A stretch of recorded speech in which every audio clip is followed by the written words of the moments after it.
Olá, meus queridos alunos, minhas queridas alunas, vamos tratar nessa aula da defesa processual, quer dizer, a resposta do réu por meio de uma defesa processual. Eu já tinha comentado com vocês em outra aula que a defesa, um ato específico de resposta, ela pode se dar de duas formas. Uma defesa em que eu vou me defender contra o processo, contra o instrumento da agressão, né? E essa defesa, na verdade, é uma defesa formal, porque se eu me defendo contra o processo, eu estou usando um instrumento processual, um instrumento formal, né, de agressão. E eu posso também me defender contra o mérito, que aí já não é formal, é uma defesa material, uma defesa de conteúdo, em que eu vou tentar reagir ao pedido que foi formulado. Tranquilo? Então, a defesa processual, olha aqui, ela, na verdade, vamos pegar aqui no quadro o seguinte. No modelo do Código de 73, tá? A gente podia colocar a defesa processual dessa forma aqui, ó. Defesa processual. Aí, ela se dividia em defesa processual por meio das preliminares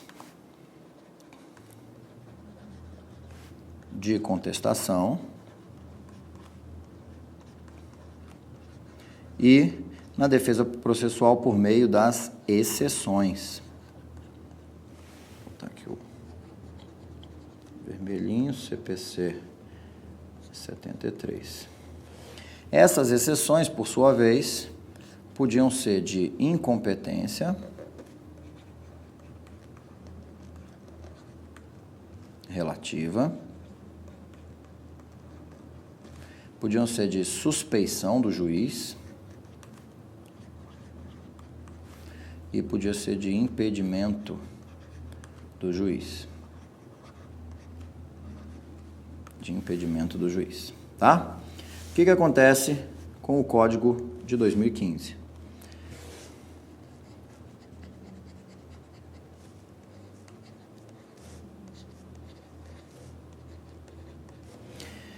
O legislador tirou isso aqui, ó.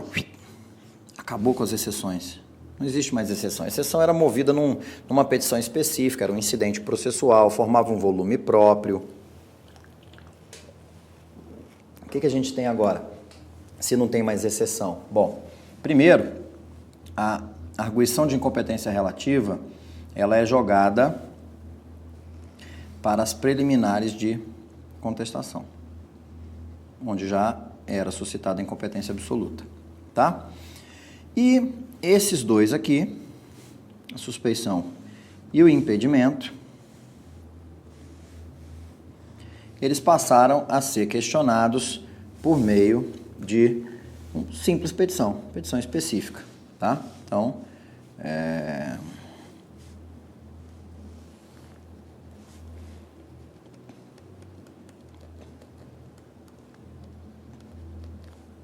mas é uma petição que é juntada nos próprios autos, não é uma petição que formava um volume novo, tá? Então, essa é a sistemática antiga e a sistemática nova, beleza? Então, a gente vai falar da defesa processual, que agora se limita à defesa processual por meio de preliminares de contestação, tá? Porque, na verdade, quando eu impugno o impedimento, quando eu tento demonstrar o impedimento à suspeição do juiz, isso aí está mais no plano da jurisdição lá, do princípio da imparcialidade, do que no plano do processo, né? Então, parece que está mais adequado esse ajuste aí do legislador, ok? Vamos lá. O que é uma preliminar? O que é uma preliminar de contestação? Eu tenho dois tipos de questões prejudiciais, são mais comuns, tá? Aqui, ó, a gente pode colocar aqui as questões processuais. Questões processuais, elas se dividem em questões preliminares e questões prejudiciais. O que é uma questão preliminar? Questão preliminar é uma questão que ela é suscitada e deve ser resolvida pelo juiz antes né, de resolvido o mérito, antes de apreciação do mérito. Por quê? Porque a solução da prejudicial vai indica se o juiz enfrenta ou não o mérito naquele momento. Se ele enfrenta ou não o mérito. No caso das prejudiciais, elas vão indicar como o juiz enfrenta o mérito.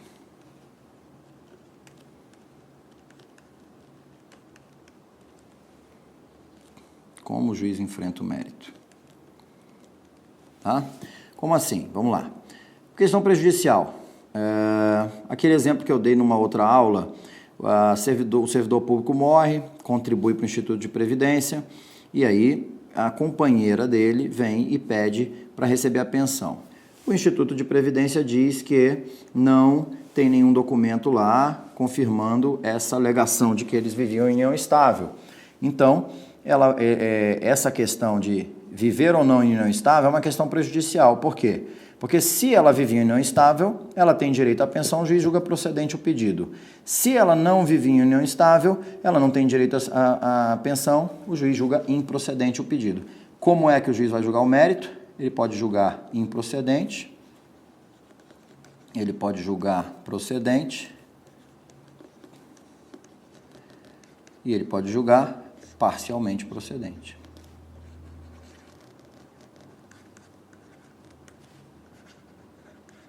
Certo? Inconstitucionalidade de uma lei também é uma prejudicial. Olha, eu quero esse direito aqui, que o Estado não está me reconhecendo. O Estado vai na contestação e fala assim, muito embora tenha lei que diga isso, essa lei é inconstitucional. E aí o juiz aprecia essa constitucionalidade ou inconstitucionalidade da lei, para daí, então, decidir como que ele julga, procedente, improcedente ou parcialmente procedente. Diferente ocorre com as questões preliminares, tá? E é delas que a gente vai tratar agora. Questões preliminares são suscitadas na contestação. Porque olha só, quando a gente olha os artigos que falam sobre a defesa, tá? Se vocês pegarem o 336, o artigo 336, ele diz assim, ó, incumbe ao réu alegar na contestação toda a matéria de defesa. Toda a matéria de defesa deve vir na contestação. E é até interessante porque o antigo artigo 300 dizia isso também. Toda a matéria de defesa deve vir na contestação. Só que não vinha, né? Porque exceção de impedimento, exceção de incompetência e exceção de suspeição, isso tudo era matéria de defesa processual, mas vinha não na contestação, mas sim numa exceção, tá?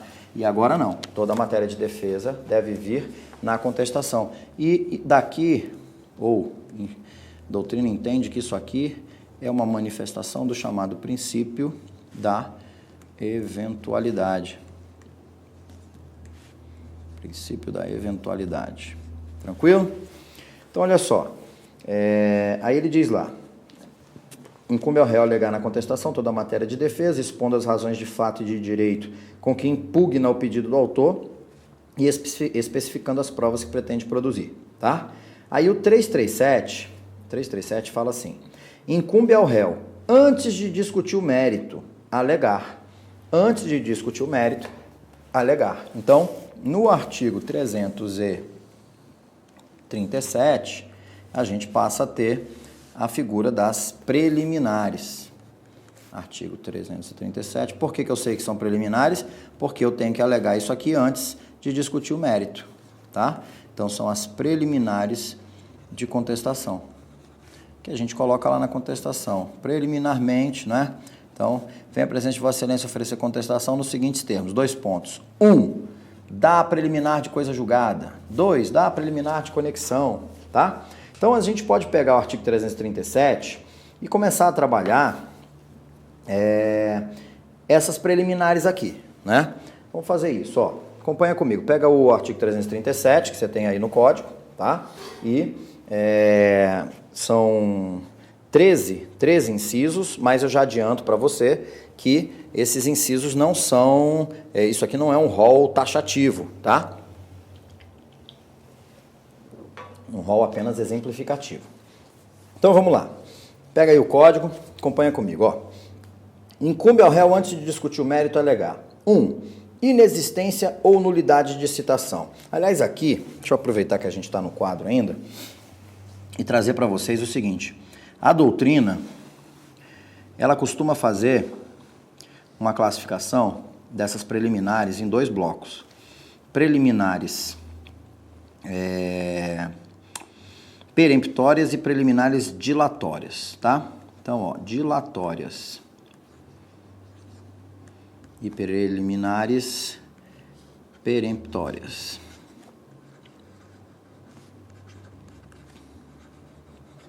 Preliminares dilatórias são aquelas que apenas atrasam o exame do mérito.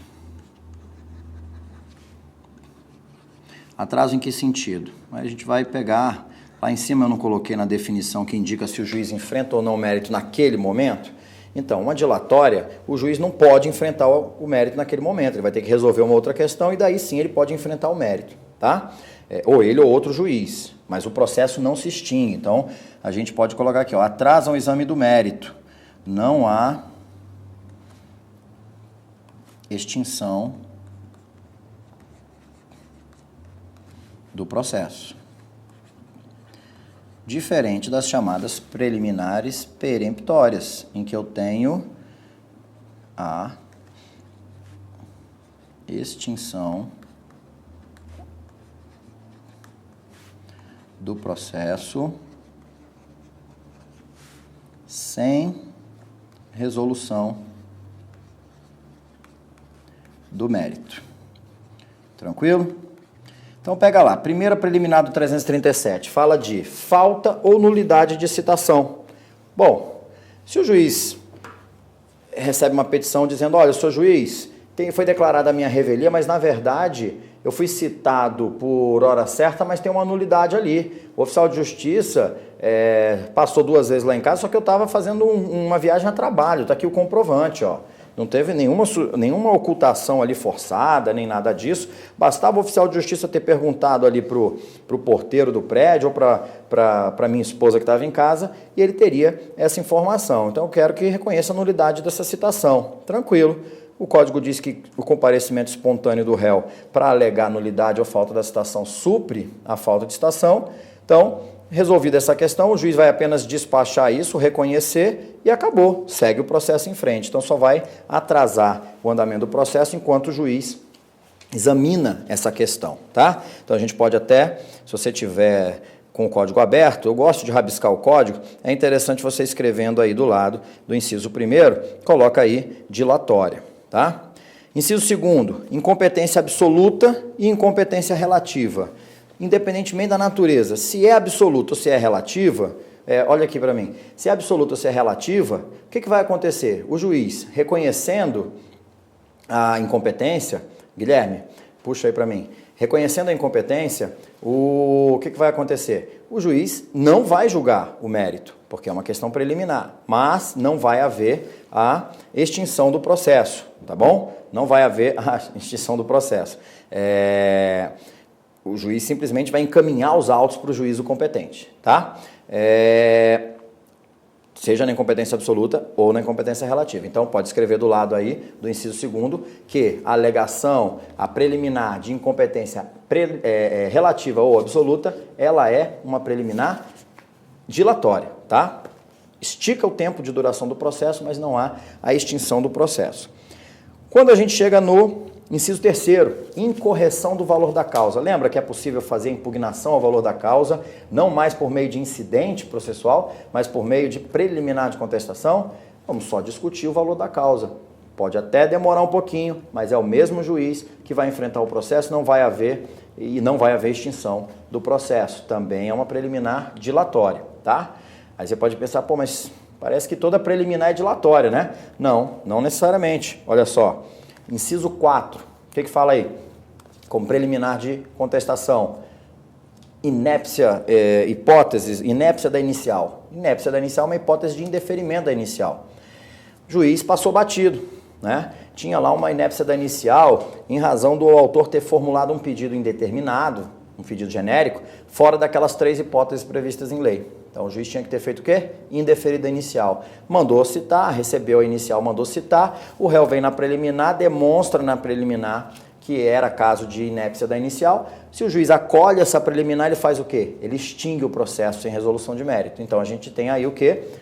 Uma preliminar peremptória. Peremptória porque o acolhimento da preliminar leva à extinção do processo sem resolução de mérito. Fechou? Inciso 5, perempção. O que é perempção? Vamos lá, voltar aqui para o quadro. Fazer uma explicação aqui. Ó, perempção. Quando eu vou no artigo 485 do CPC, eu tenho as hipóteses de extinção do processo sem resolução de mérito, tá? Sem resolução de mérito. Dentro dessas hipóteses, isso aqui são sentenças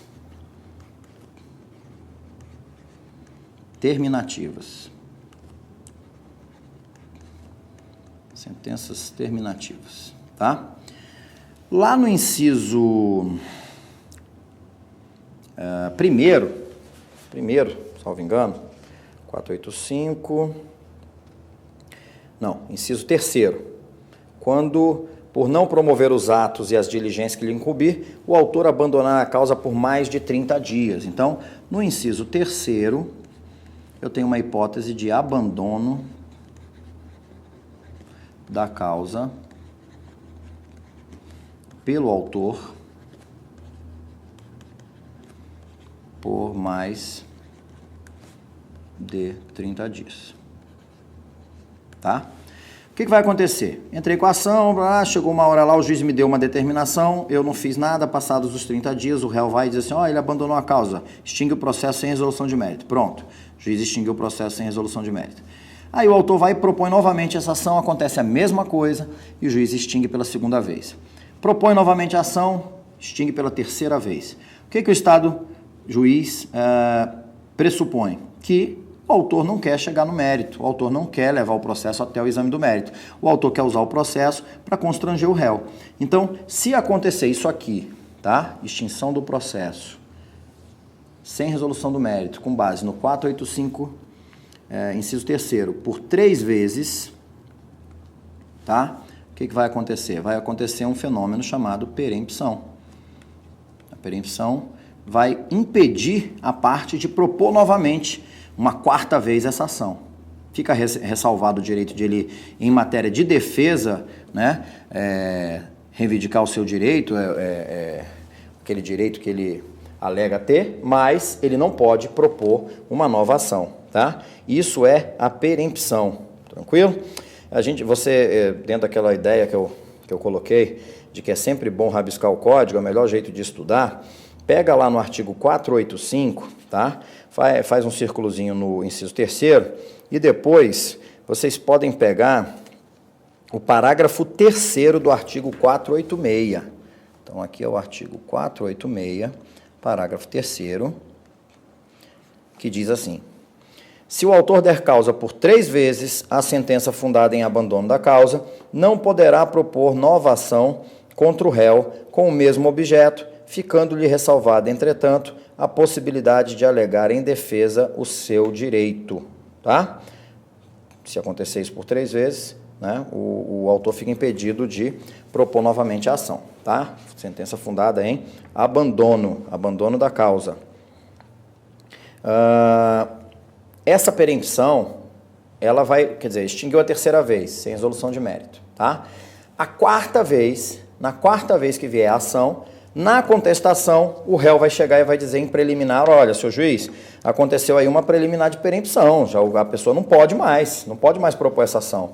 Ah, é verdade, vou reconhecer que é a perempção, vou acolher a sua preliminar e vou extinguir o processo sem resolução de mérito. Então, a preliminar de perempção é uma preliminar, coincidentemente, em razão do nome, peremptória, porque o juiz vai extinguir o processo. Beleza? Próxima, litispendência. Bom, a gente já sabe que litispendência é uma preliminar peremptória, porque eu vou avisar, olha, seu juiz, essa ação que eu estou respondendo, ela é idêntica a uma outra que eu já vinha respondendo em outra vara. Extingue essa ação aí. Se o juiz acolhe essa preliminar de litispendência, o juiz extingue o processo. Então, litispendência é uma preliminar peremptória. 7. Coisa julgada. A mesma ideia da litispendência. Se o juiz acolhe a preliminar de coisa julgada, ele extingue o processo. 8. Conexão. Seu juiz, essa ação que eu estou respondendo aqui, ela é idêntica não, ela é conexa com outra que está em curso, tem a mesma causa de pedir, ou o mesmo pedido de outra que está em curso. Se eu tenho ações conexas, eu vou ter reunião dos processos perante um único juízo, não vai ter extinção. Então, a preliminar de conexão é uma preliminar dilatória, tá? Incapacidade da parte, defeito de representação ou falta de autorização. Vocês devem se lembrar daquela aula que a gente falou em regularização da relação processual. O juiz suspende o processo e dá o comando. Então, se eu levanto essa bola para o juiz vai acolhendo essa preliminar, ele vai apenas adotar aquele procedimento. Então, é uma preliminar dilatória, tá? Falta de caução. Não, pulei aqui. Convenção de arbitragem. Convenção de arbitragem é importante até frisar o seguinte, o parágrafo 5º do artigo 337 diz assim, excetuadas a convenção de arbitragem e a incompetência relativa, o juiz conhecerá de ofício das matérias enumeradas nesse artigo. Isso significa que, via de regra, vamos voltar aqui, ó, bem aqui, matérias suscitadas na contestação antes da defesa de mérito, a gente pode fazer uma observação aqui, ó. Matérias de ordem pública, sendo de ordem pública, devem ser conhecidas de ofício, salvo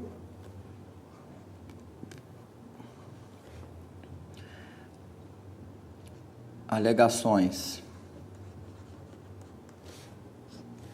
convenção de arbitragem, então o juiz não pode conhecer de ofício, já que é o princípio da inafastabilidade da prestação jurisdicional que impera, só se a parte interessada em se valer desse dispositivo da arbitragem questionar em sede de preliminar de contestação e nos casos de incompetência relativa, que o juiz também não pode conhecer de ofício, tá? Então, convenção de arbitragem é uma preliminar peremptória, porque se o juiz falar, é verdade, autor, não posso conduzir esse processo não, porque tem uma cláusula compromissória de arbitragem aqui. Vou extinguir o processo e vocês resolvem isso lá na arbitragem, tranquilo?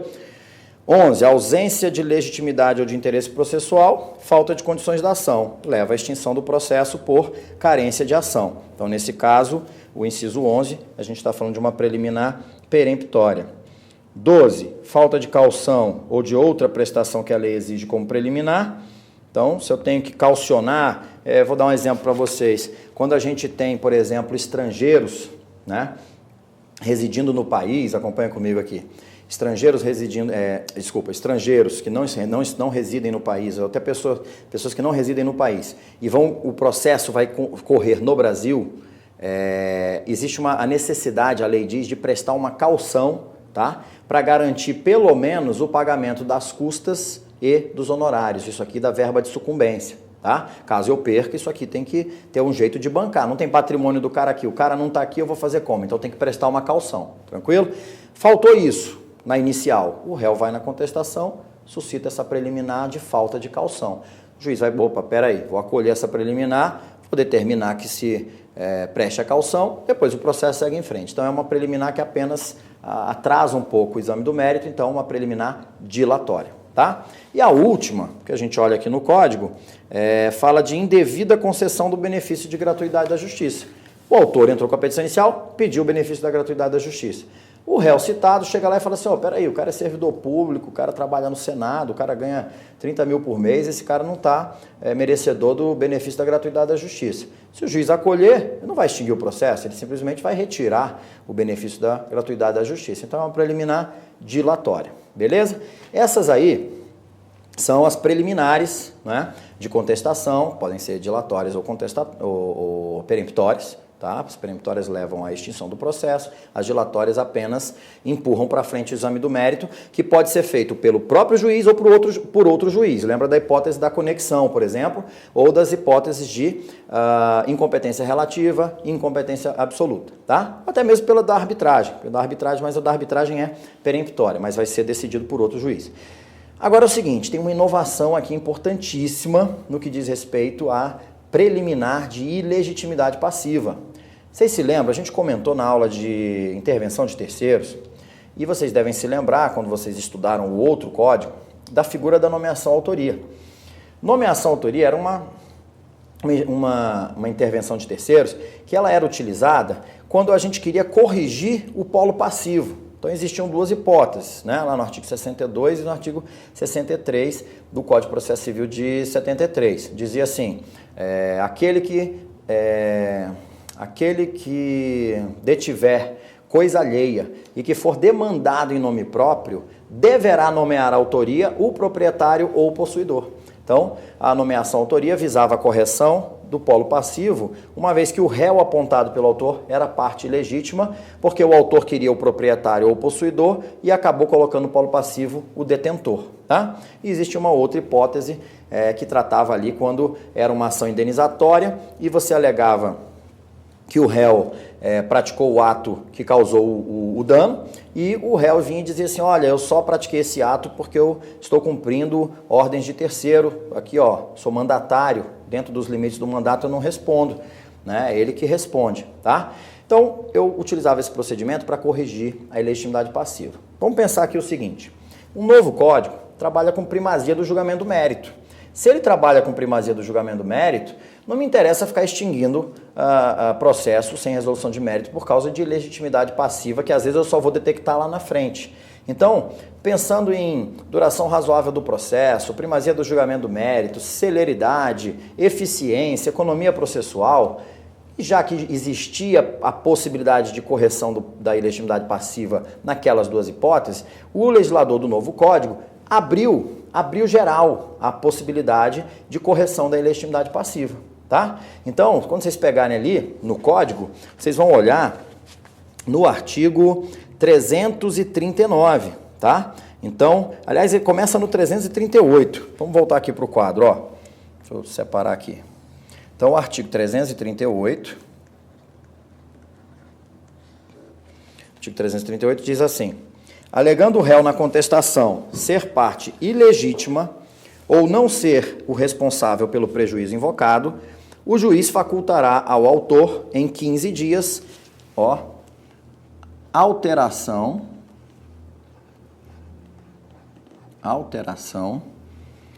da petição inicial para substituição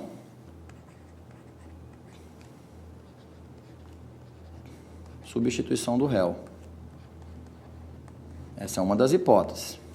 Prazo de 15 dias, que é o prazo geral. Aliás, na aula de prazo faltou eu mencionar, mas isso está lá na aula escrita, né? Mas aqui na aula do vídeo faltou frisar que a regra geral hoje do código é o prazo de 15 dias, tá? Só que o que acontece aqui? Ele está permitindo no 338 o quê? Facultar ao autor, 15 dias, a alteração da petição inicial para substituição do réu, ok? Existe uma outra possibilidade que está no 339, tá?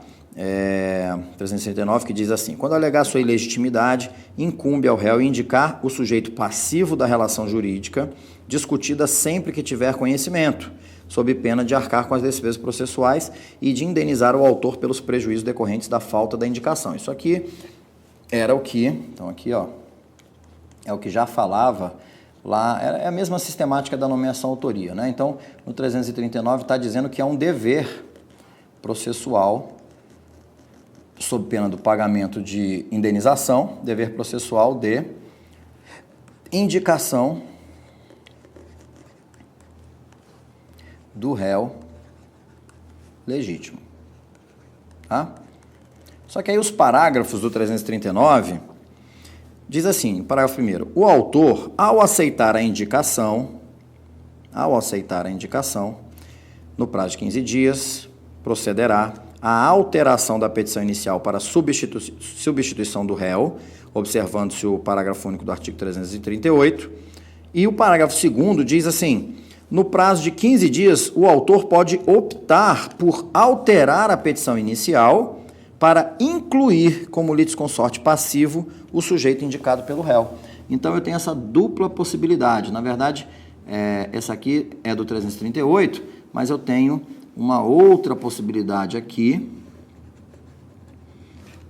que vai estar próxima dela, mas que vai estar com o parágrafo 2º do 339, que permite a alteração, não para substituir, mas a alteração da petição inicial para incluir como litisconsorte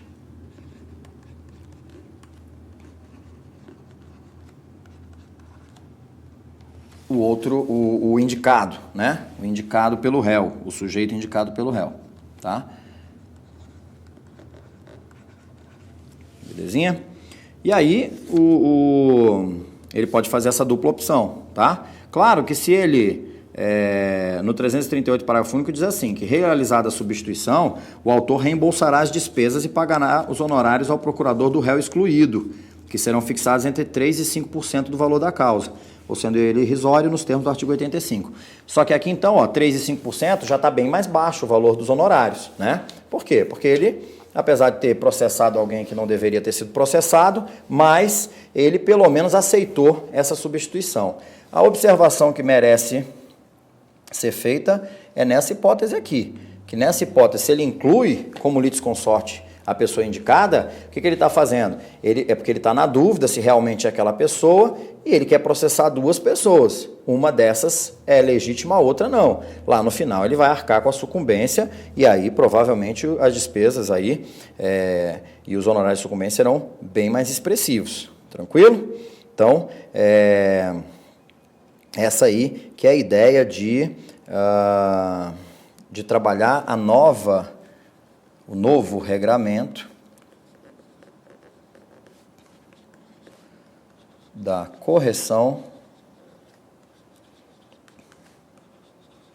da ilegitimidade passiva. E por isso a gente não precisa mais de nomeação autoria. Beleza? Então, terminamos aqui essa análise da resposta do réu por meio da defesa processual, essa defesa contra o processo, tá? Uma defesa formal. Agora fica faltando a gente falar da defesa de mérito, defesa material, a defesa que vai tentar combater o pedido, né, especificamente, seja de modo direto ou indireto, e a figura do contra-ataque, a reconvenção, que a gente vai examinar na nossa próxima aula. Até lá! Audio Jungle.